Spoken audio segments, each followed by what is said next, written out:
Hi అండి. ఈరోజు video వచ్చేసి ఏంటి అంటే తల్లి గొప్పదా తండ్రి గొప్పవాడా అని మనం ఇద్దరిలో ఎవరు గొప్ప అనేది విషయం తెలుసుకుందాము. తల్లి గొప్పదా తండ్రి గొప్పవాడా అంటే ఇద్దరూ గొప్పవాళ్ళేనండి. అది ఎలాగూ అంటే 9 నెలలు మోసి తన కడుపును మోసి ఎన్నో నొప్పులు పడి బిడ్డని భూమి మీదకి తీసుకొస్తుంది తల్లి. అలాగే భూమి మీద తండ్రి బిడ్డ భూమి మీద పడ్డ కానించి వాళ్ళ బరువు బాధ్యతలు తన భుజాన్ని ఎత్తుకుంటాడు. ఎన్నో కష్టాలు నష్టాలు ఓర్చుకొని తండ్రి ఆ పిల్లల్ని ఒక ప్రయోజకులను చేయటానికి చాలా కష్టాలు పడి వాళ్ళని చదివించి పెద్దవాళ్ళని చేసి ఒక దారిలోకి తీసుకొస్తాడు అన్నమాట. ఎన్నో కష్ట నష్టాలను ఓర్చుకుంటాడు తండ్రి.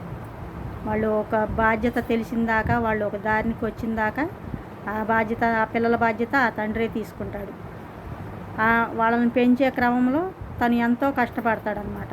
నాకు బిడ్డల్ని నేను కష్టపడ్డా పర్వాలేదు, నా బిడ్డల్ని ఒక మంచి స్థాయిలో నిలబెట్టాలి, ఒక మంచి దారిలో నడిపించాలి అన్న ఉద్దేశంతో తను ఎన్నో బాధలు అవమానాలు ఇంకా ఎన్నైనా పడతారని మధ్యతరగతి కుటుంబీకులు తండ్రులు అయితే ఇంకా ఎక్కువ, లేని వాళ్ళ తండ్రి అయితే ఇంకా ఇలాంటి బాధలు ఎక్కువ ఉంటాయి అన్నమాట వాళ్ళకి.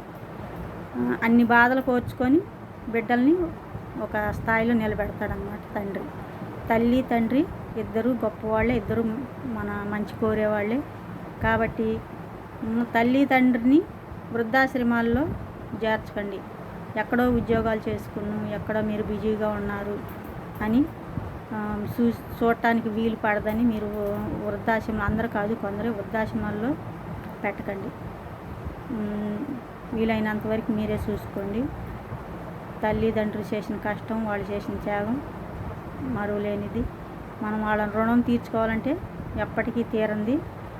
వాళ్ళని చక్కగా వాళ్ళు ముసలి వాళ్ళు అయినప్పుడు వాళ్ళని చక్కగా చూసుకుంటూ ప్రేమగా పలకరించి, మీరు ఎంత బిజీలో ఉండ సాయంత్రానికైనా ఇంటికి వచ్చి అమ్మ తిన్నావా నాన్న తిన్నావా అని కాసేపు ఒక 10 నిమిషాలు వాళ్ళని ప్రేమగా పలకరిస్తే చాలు, వాళ్ళకి ఇంకా అసలు చాలా ఆనందపడిపోతారు. కాబట్టి తల్లి తండ్రి ఇద్దరు కూడా మనకి దైవంతో సమానం. ఆ దైవం కన్నా కూడా వాళ్ళు గొప్పవాళ్ళు. ఎందుకంటే మనకి ఈ జీవితాన్ని ఇచ్చిందే వాళ్ళు, ఈ భూమి మీదకి మనం తీసుకొచ్చిందే వాళ్ళు. ఎంత ప్రయోజకులమైనా ఎంత గొప్పవాళ్ళమైనా ఎంత ఏదైనా సరే వాళ్ళ వల్లే మనం ఈ భూమి మీదకి వచ్చాము, వాళ్ళే ఈ జన్మ మనకి వచ్చింది. కాబట్టి వీలైనంత వాళ్ళని మీరు ప్రేమగా చూసుకోవడానికి ప్రయత్నం చేయండి. తప్పకుండా చూసుకోవాలి కూడా, ఎందుకంటే మీ బాధ్యత అది.